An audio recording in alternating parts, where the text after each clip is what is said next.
매질을 하더라도 하나님이 함께 했으면 좋은데 하나님이 무관심한 거, 하나님이 그냥 그대로 내버려두는 것이 제일 불행한 거예요.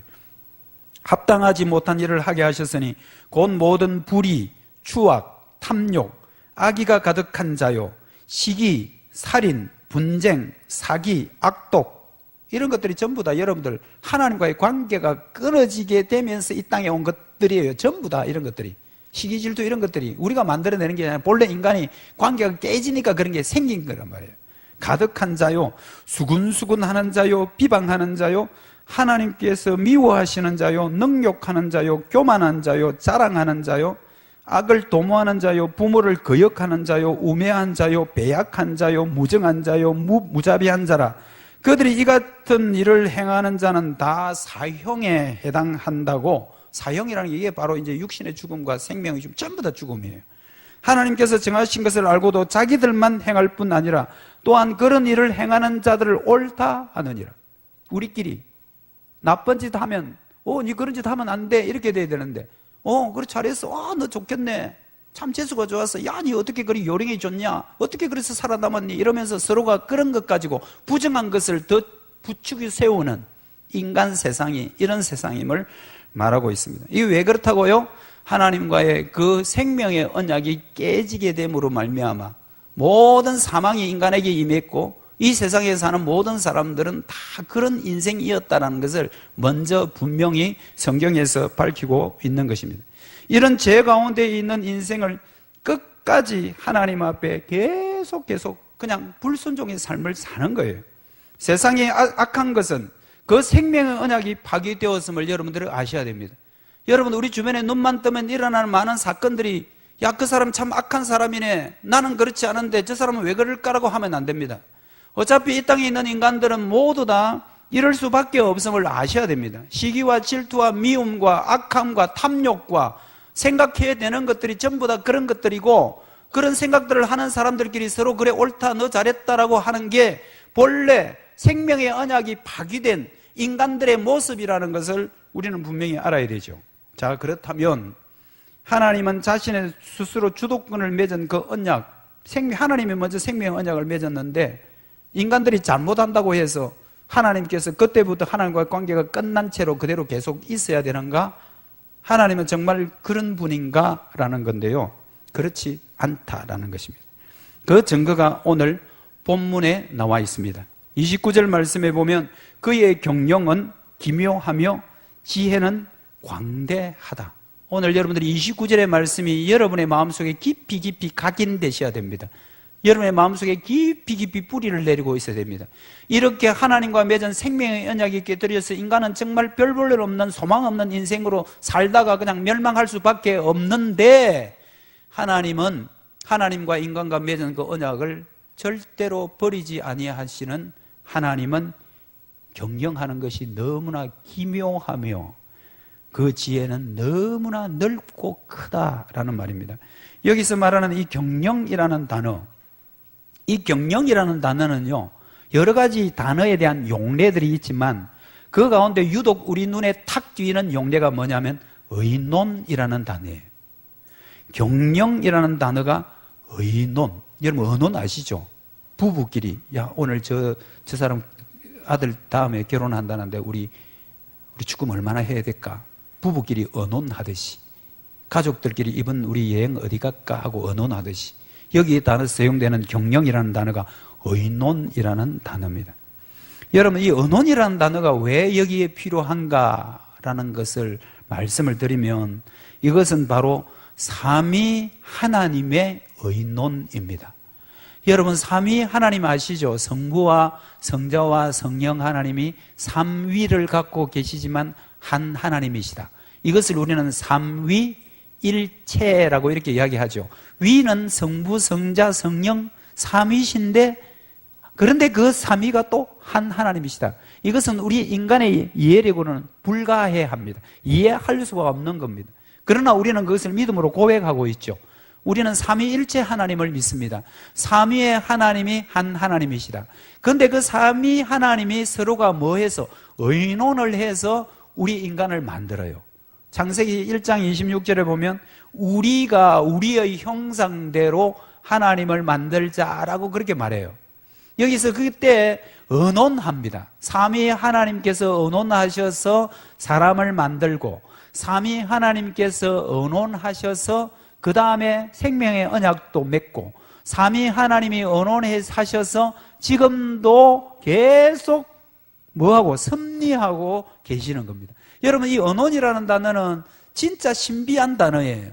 우리 인간들끼리 모여서 언론하는 그것을 뛰어넘어서 삼위 하나님께서 무슨 일을 할 때 성부 하나님 혼자서 하는 것도 아니고, 성자 예수님 혼자서 하시는 것도 아니고, 성령 하나님 혼자만 하는 것이 아니라 이 삼위 되시는 하나님께서 하나가 되셔서 언론하여 그 일을 이루는 것을 성경에서 말하는 경영이라고 하는 거죠.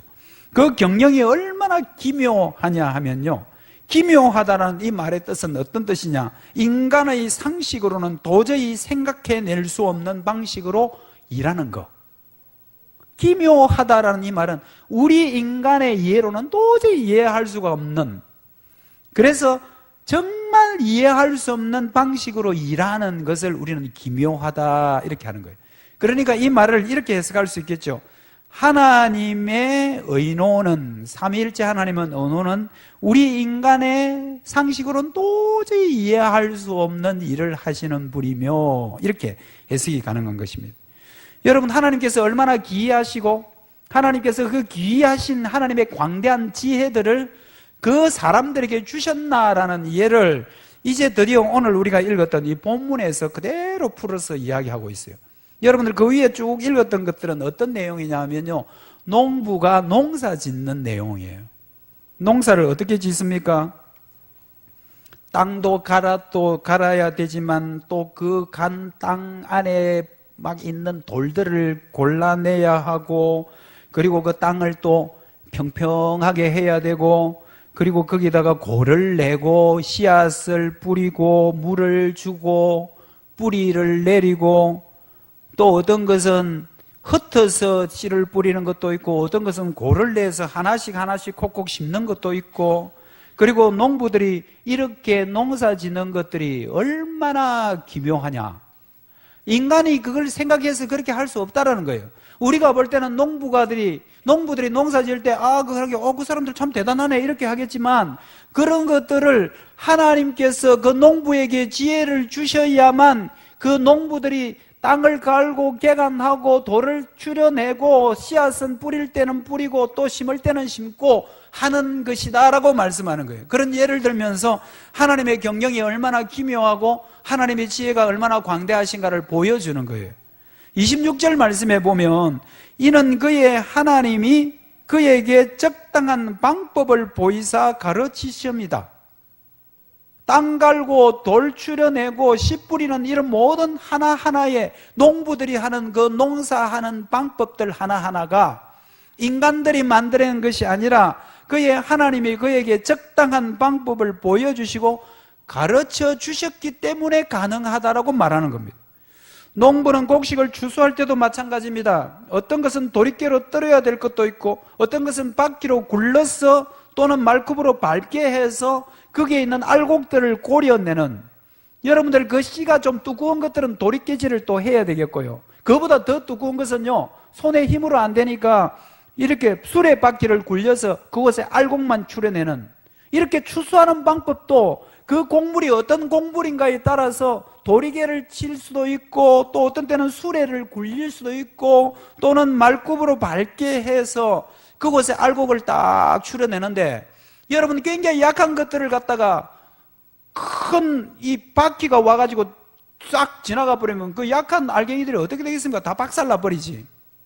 그런데 부서지는 것은 하나도 없더라는 거예요. 어떻게 그렇게 지혜롭냔 말이에요. 그냥 이것을 우리가 단순하게 사람들이 머리가 좋다 이렇게 할 수 있겠습니까? 그게 안 된다는 겁니다. 하나님께서 그런 지혜를 주셨으니까 작은 알갱이는 작게 그냥 손으로 툭툭툭 쳐도 그냥 거기에서 씨앗이 열매가 나오게 만들고, 어떤 것은 여러분들 호두 같은 거는요 그냥 웬만한 손으로 이렇게 비빈다고 해서 호두 껍질이 안 깨지잖아요. 그런 것들은 막 망치로 막 때리든지 해가지고 막 그렇게 해야 그 안에 그 열매를 우리가 먹을 수 있는 것처럼 다양한 열매들을 어떻게 우리가 추출해내는가가 어떻게 그게 가능하겠냐 말이에요.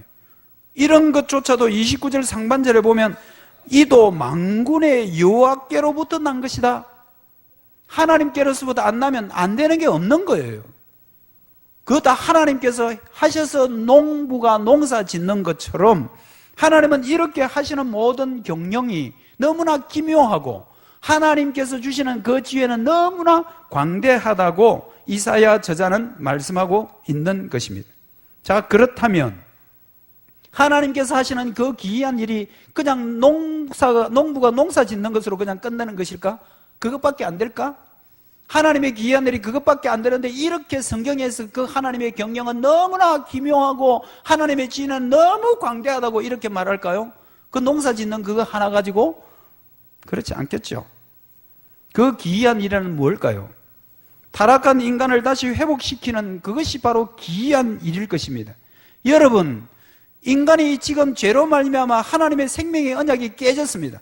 그래서 하는 모든 일들은, 하는 모든 짓들은 하나님이 싫어하는 일들만 한다고 그랬죠. 그래서 멸망과 파멸의 구렁텅이 속에 살아갈 수밖에 없는 인생이라는 거예요. 그런데 그걸 회복시키는 것이 귀한 일이 아니겠냐는 말이죠.